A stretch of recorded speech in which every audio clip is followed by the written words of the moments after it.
Hello and welcome to I M voice digital news. मैं मोहम्मद ज़िक्रिया। बैंगलोर और ख़ासकर शिवाजी नगर के लोगों के लिए खुशखबरी। रिजवान अरशद शिवाजी नगर एमएलए की जानिब से एक और पहल।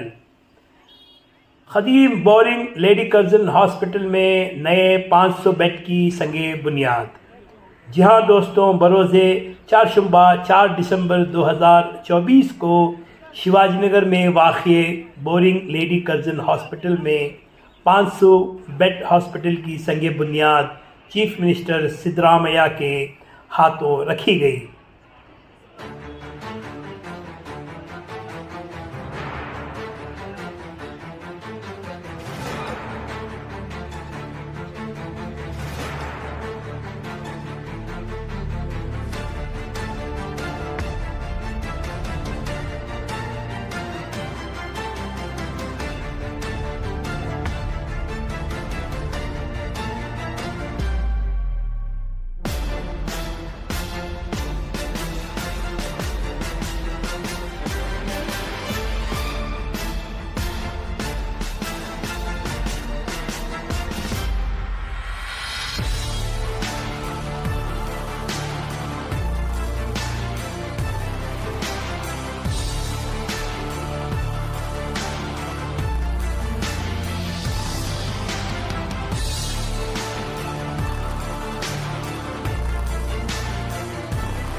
ವೇದಿಕೆ ಮೇಲೆ ಆಸೀನರಾದಂಥ ನಮ್ಮೆಲ್ಲರ ನಾಯಕರು, ನಮ್ಮ ರಾಜ್ಯದಲ್ಲಿ ಅತಿ ಜನಪ್ರಿಯತೆಯನ್ನು ಹೊಂದಿರತಕ್ಕಂಥ ಬಡವರ ಬಂಧು ಅಂತಾನೆ ಹೆಸರುವಾಸಿ ಆಗಿರ್ತಕ್ಕಂಥ ರಾಜ್ಯದ ರಾಜಕಾರಣದಲ್ಲೇ ತಮ್ಮದೇ ಆದಂಥ ಒಂದು ಸ್ಥಾನಮಾನವನ್ನು ಅತಿ ಗೌರವದಿಂದ ರಾಜಕಾರಣವನ್ನು ಮಾಡ್ತಾ ಇರ್ತಕ್ಕಂಥ ಈ ರಾಜ್ಯದ ಅಭಿವೃದ್ಧಿಗೆ ಶ್ರಮವನ್ನು ಪಟ್ಟಿರ್ತಕ್ಕಂಥ ನಾಯಕರಾದಂಥ ಸನ್ಮಾನ್ಯ ಮುಖ್ಯಮಂತ್ರಿಗಳಾದಂಥ ಸಿದ್ದರಾಮಯ್ಯನವರೇ, ರಾಜ್ಯದ ವೈದ್ಯಕೀಯ ಶಿಕ್ಷಣ ಸಚಿವರು, ನಮ್ಮ ಈ ಹಾಸ್ಪಿಟಲ್ಗೆ ಮತ್ತೆ ನಮ್ಮ ಕ್ಷೇತ್ರದಲ್ಲಿ ಬೆಂಗಳೂರು ನಗರದಲ್ಲಿ ಮತ್ತೆ ಈ ರಾಜ್ಯದಲ್ಲಿ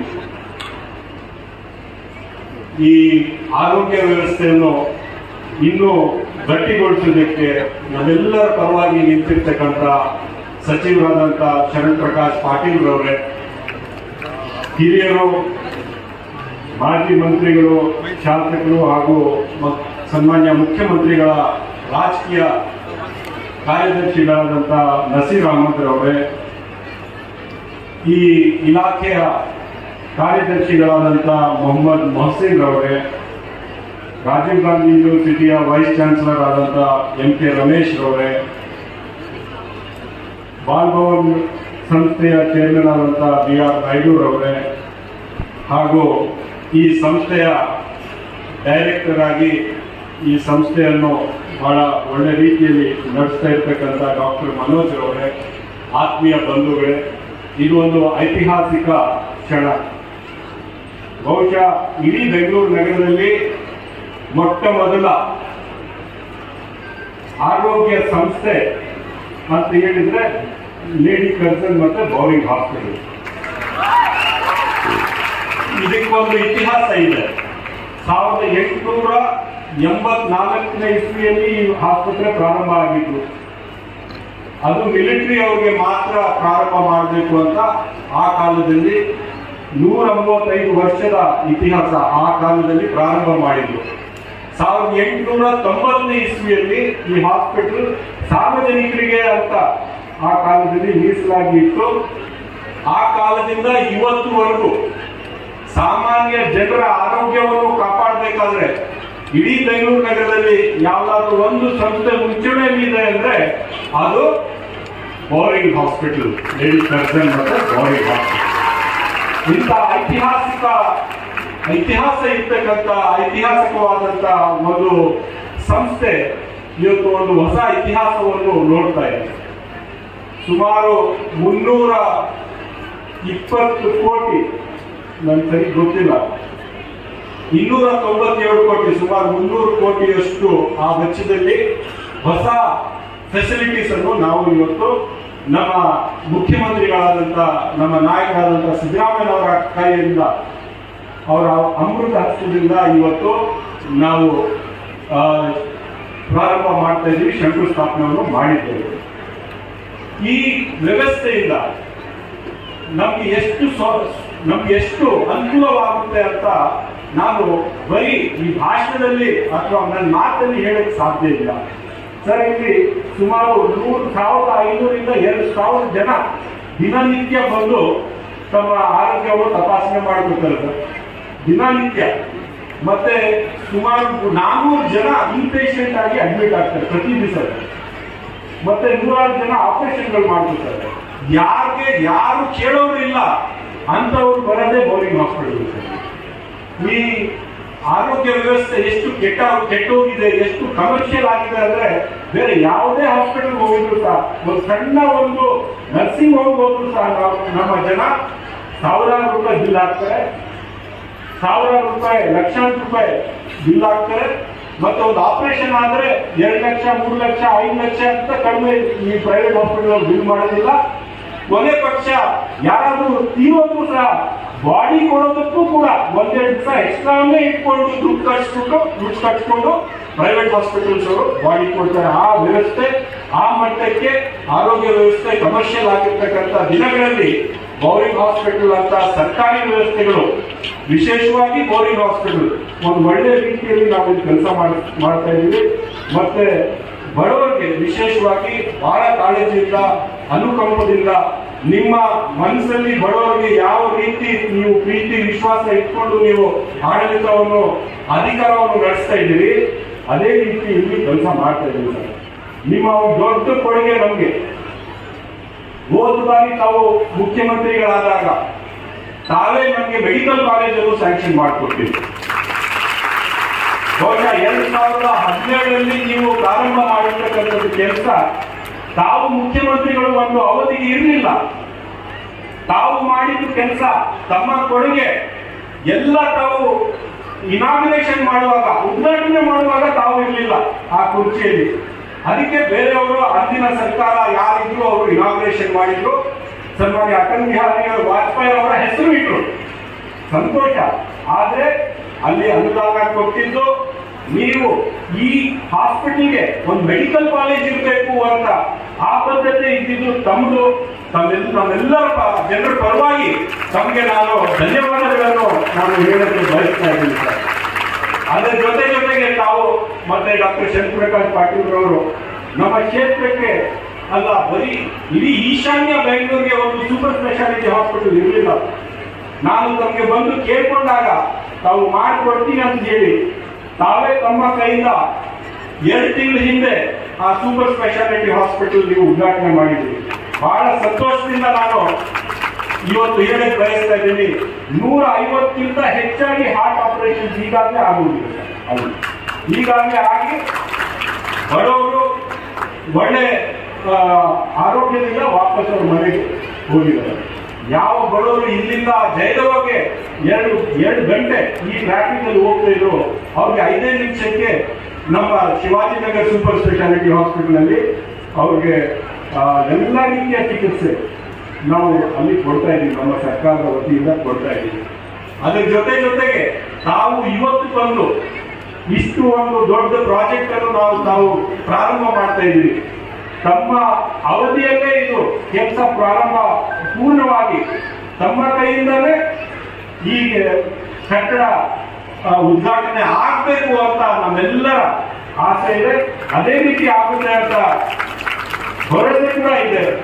ಒಂದು ಈ ಕಟ್ಟಡದಿಂದ ಬಹುಶಃ ನಾವು ಈಗ 1500 ಪೇಷಂಟ್ ಅನ್ನು ನೋಡ್ತಾ ಇರೋದು 3000 ಪೇಷಂಟ್ ವರೆಗೂ ಕೂಡ ನೋಡ್ಬೋದು.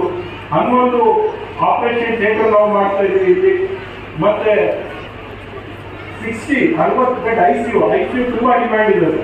60 bed ICU, 11 operation theatre, 500 bed hospital ನಾವು ಇಲ್ಲಿ ಪ್ರಾರಂಭ ಮಾಡ್ತಾ ಇದ್ದೀವಿ. ಇನ್ನೂ 2 ಫ್ಲೋರ್ OPDಗೆ ಮೀಸಲಾಗಿ ಇಟ್ಟಿದ್ದಾರೆ.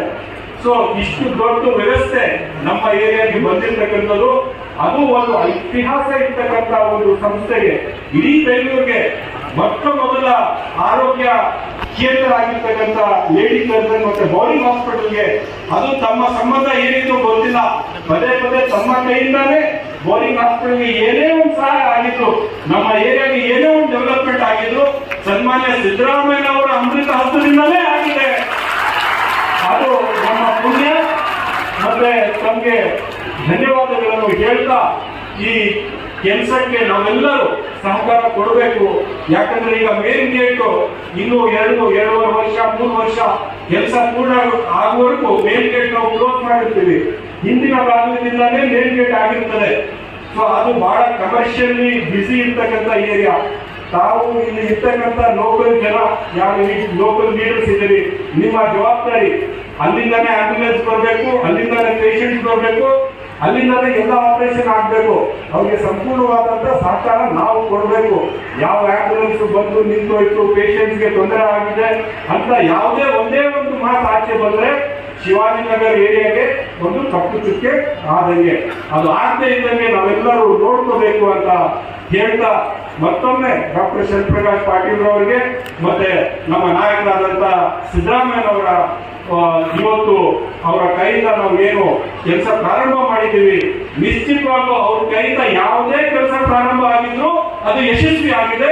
ಇದೂ ಕೂಡ ಯಶಸ್ವಿ ಆಗಿ ಮುಂದಿನ 150 ವರ್ಷಗಳ ಈ ವರ್ಷಗಳಿಗೆ ಈ ಕಟ್ಟಡ ಜನರ ಸೇವೆ ಮಾಡಬೇಕು ಅಂತ ಆಶಿಸ್ತಾ ನನ್ನ ಮಾತು ಮುಗಿಸ್ತೇನೆ. ಜೈ ಹಿಂದ್, ಜೈ ಕರ್ನಾಟಕ. ಮುಖ್ಯ ಅತಿಥಿಗಳಾಗಿ ಭಾಗವಹಿಸಿರ್ತಕ್ಕಂಥ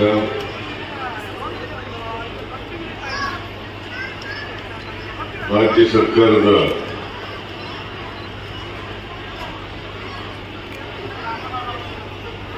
ವೈದ್ಯಕೀಯ ಶಿಕ್ಷಣ ಮತ್ತು ಕೌಶಲ್ಯಾಭಿವೃದ್ಧಿ ಸಚಿವರಾದಂಥ ಶ್ರೀ ಶರಣ್ ಪ್ರಕಾಶ್ ಪಾಟೀಲ್ ಅವರ ಈ ಕಾರ್ಯಕ್ರಮದ ಅಧ್ಯಕ್ಷತೆ ವಹಿಸಿರ್ತಕ್ಕಂಥ ಶಿವಾಜಿ ನಗರ ವಿಧಾನಸಭಾ ಕ್ಷೇತ್ರದ ಜನಪ್ರಿಯ ಶಾಸಕರಾದಂಥ ಶ್ರೀ ರಿಜ್ವಾನ್ ಅರ್ಷದ್ ಅವರ,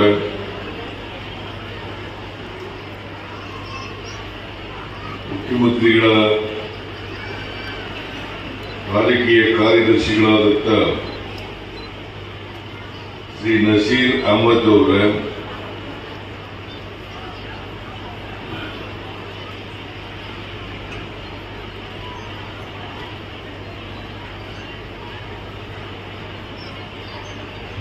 ಪ್ರಧಾನ ಕಾರ್ಯದರ್ಶಿಗಳು,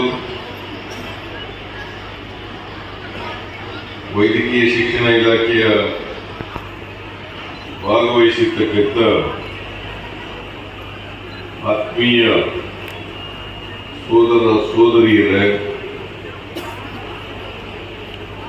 ಮಾಧ್ಯಮದ ಗೆಳೆಯ, ಇವತ್ತು ಬೌರಿಂಗ್ ಮತ್ತು ಲೇಡಿ ಕರ್ಜನ್ ಆಸ್ಪತ್ರೆ ಆವರಣದಲ್ಲಿ ನೂತನವಾಗಿ 500 ಹಾಸಿಗೆ ಸಾಮರ್ಥ್ಯದ ಆಸ್ಪತ್ರೆ ನಿರ್ಮಾಣ ಕಾಮಗಾರಿಯ ಶಂಕುಸ್ಥಾಪನೆಯನ್ನು ನೆರವೇರಿಸಿದ್ದಾರೆ. ಈ ಶಂಕುಸ್ಥಾಪನೆ ಕಾರ್ಯಕ್ರಮವನ್ನು ನಾವೆಲ್ಲರೂ ಕೂಡ ಅತ್ಯಂತ ಸಂತೋಷದಿಂದ ನೆರವೇರಿಸಿದ್ದೇವೆ ಅಂತಕ್ಕಂಥ ಮಾತುಗಳನ್ನು ಹೇಳಲಿಕ್ಕೆ ಬಯಸುತ್ತೇವೆ.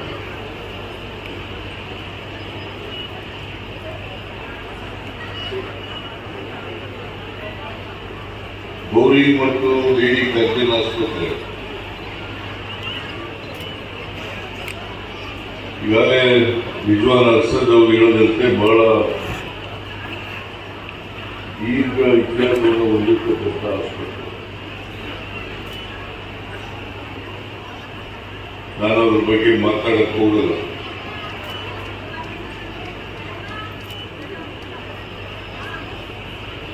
ಇದು ಸಾವಿರಾರು ಜನರಿಗೆ ಆರೋಗ್ಯ ಸೇವೆಯನ್ನು ಒದಗಿಸಿಕೊಡ್ತಾ ಬಂದಿದೆ. ನಾನು ಹಿಂದೆ ಮುಖ್ಯಮಂತ್ರಿಯಾಗಿರುವಾಗ ಇಲ್ಲಿ ಆಸ್ಪತ್ರೆಗೆ ಭೇಟಿ ಕೊಟ್ಟಿದ್ದೇನೆ.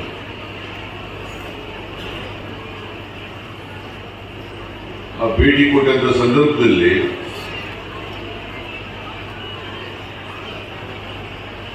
ಇಲ್ಲಿ ಒಂದು ಮೆಡಿಕಲ್ ಕಾಲೇಜ್ ಬೇಕು ಅಂತಕ್ಕಂಥ ಒತ್ತಾಯ ಇದೆ. ಬೆಂಗಳೂರು ನಗರದಲ್ಲಿ ಒಂದೇ ಒಂದು ಮೆಡಿಕಲ್ ಕಾಲೇಜ್ ಇರೋದು, ಗವರ್ಮೆಂಟ್ ಮೆಡಿಕಲ್ ಕಾಲೇಜು. ಇನ್ನೊಂದು ಮೆಡಿಕಲ್ ಕಾಲೇಜ್ ಬೇಕು ಅಂತೇಳಿ ಒತ್ತಾಯ ಮಾಡಿದ್ರು. ಹಾಗಾಗಿ ನಾನು ಇಲ್ಲಿ ಮೆಡಿಕಲ್ ಕಾಲೇಜನ್ನು ಮಂಜೂರು ಮಾಡಿದೆ. ಯಾಕಂದ್ರೆ ಬೆಂಗಳೂರು ಬಹಳ ವೇಗವಾಗಿ ಬೆಳೀತಾ ಇರ್ತಕ್ಕಂಥ ನಗರ. ಒಂದು ಮೆಡಿಕಲ್ ಕಾಲೇಜ್ ಆದರೆ ಒಂದು ಸೂಪರ್ ಸ್ಪೆಷಾಲಿಟಿ ಆಸ್ಪತ್ರೆಗಳು ಕೂಡ ಆಗ್ತದೆ ಅಂತಕ್ಕಂಥದ್ದು ನನ್ನ ಉದ್ದೇಶ.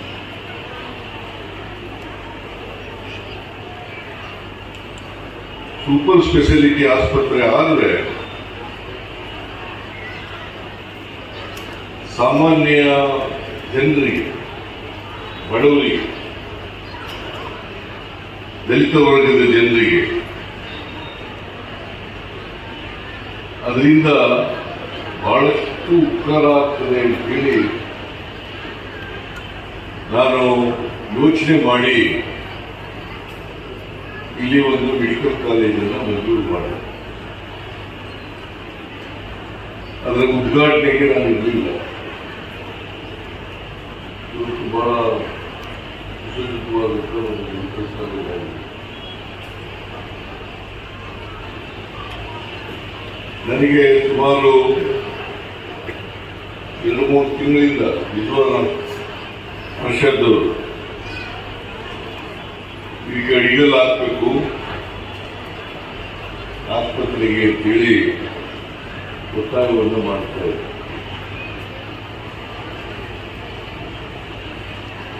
ಅವರ ಅವಸರ ಯಾಕಪ್ಪ ಅಂತಂದ್ರೆ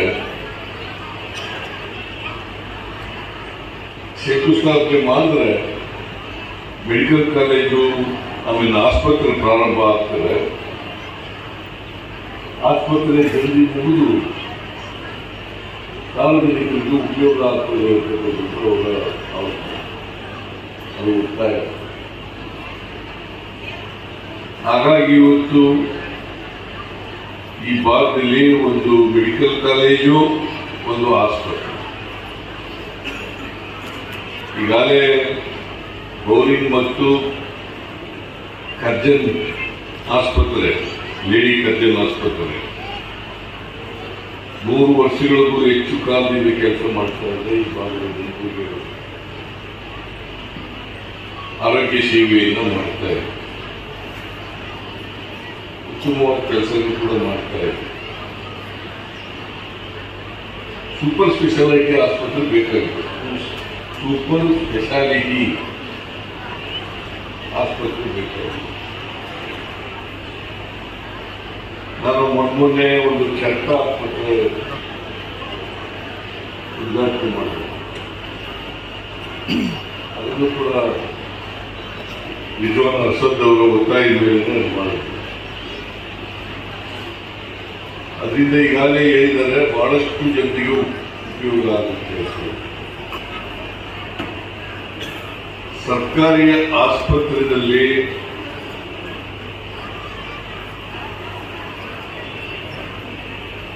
ರೋಗಿಗಳಾಗಿ ಬರ್ತಕ್ಕಂಥವರು ಶ್ರೀಮಂತ ವರ್ಗದವರಲ್ಲ, ಸಾಮಾನ್ಯವಾಗಿ ಕೆಳಮಧ್ಯಮ ವರ್ಗದವರು, ಬಡವರು, ಕೆಳವರ್ಗದವರು, ಅವ್ರು ಮಾತ್ರ ಸರ್ಕಾರಿ ಆಸ್ಪತ್ರೆಗೆ ಬರ್ತಾರೆ. ಇವತ್ತು ಯಾರು ಕೂಡ ಸರ್ಕಾರಿ ಆಸ್ಪತ್ರೆಗೆ ಬರೋಲ್ಲ. ಯಾಕಂತಂದ್ರೆ ಬಡವರು ಅಷ್ಟೊಂದು ದುಬಾರಿ ವೆಚ್ಚವನ್ನ ಕೊಟ್ಟು ಖಾಸಗಿ ಆಸ್ಪತ್ರೆಗಳಲ್ಲಿ ಚಿಕಿತ್ಸೆಯನ್ನು ಪಡ್ಕೊಳ್ಳಲಿಕ್ಕೆ ಸಾಧ್ಯ. ಅದಕ್ಕೋಸ್ಕರನೇ ಇಂಥ ಆಸ್ಪತ್ರೆಗಳು ಬೇಕಾಗ್ತವೆ, ಸರ್ಕಾರದ ಆಸ್ಪತ್ರೆಗಳು ಬೇಕಾಗ್ತವೆ. ಬಹುತೇಕ ರಾಜಕಾರಣಿಗಳು ಕೂಡ ಸರ್ಕಾರಿ ಆಸ್ಪತ್ರೆಗೆ ಬರಲ್ಲ.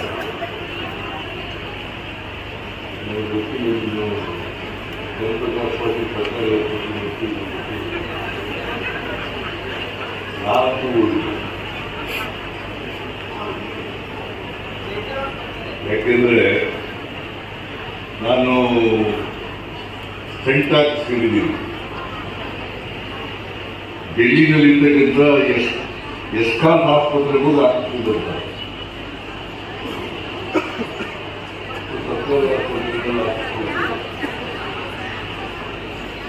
ದುಡ್ಡಿರೋರು ಅಂದ್ರೆ ಅಷ್ಟು ದುಡ್ಡು ಖರ್ಚು ಮಾಡಿ ಹೋಗೋರು ಡೆಲ್ಲಿಗೋ, ಚೆನ್ನೈಗೋ, ಹೈದರಾಬಾದ್ಗೋ, ಬೆಂಗಳೂರಿನಲ್ಲಿರ್ತಕ್ಕಂಥ ಖಾಸಗಿ ಆಸ್ಪತ್ರೆಗಳಲ್ಲೂ ಹೋಗಿ ಮಾಡಿಸ್ಬೇಕು.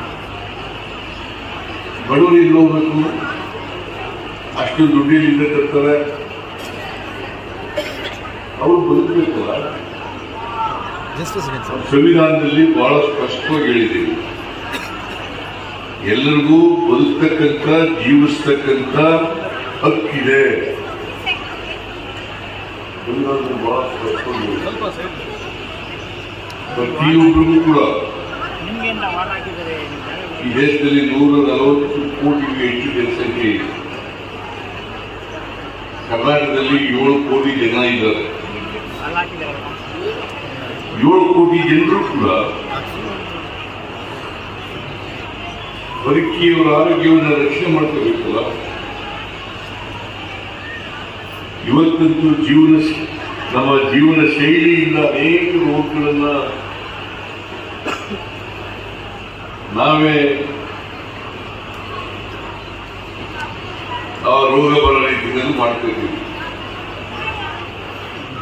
ಈಗ ಕಾಮನ್ ಆಗ್ತದೆ. ಹಿಂದೆ ನಾನು ಹುಡುಗನಾಗಿದ್ದಾಗ ನಮ್ಮ ಊರಿನಲ್ಲಿ ಈ ಸಕ್ಕರೆ ಕಾಯಿಲೆ, ಬ್ಲಡ್ ಪ್ರೆಷರು ಇವೆಲ್ಲ ಕಡಿಮೆ ಇತ್ತು. ಯಾರೋ ಒಬ್ಬರು ಮಾತ್ರ ಇರ್ತಿತ್ತು. ಅದು ಶ್ರೀಮಂತ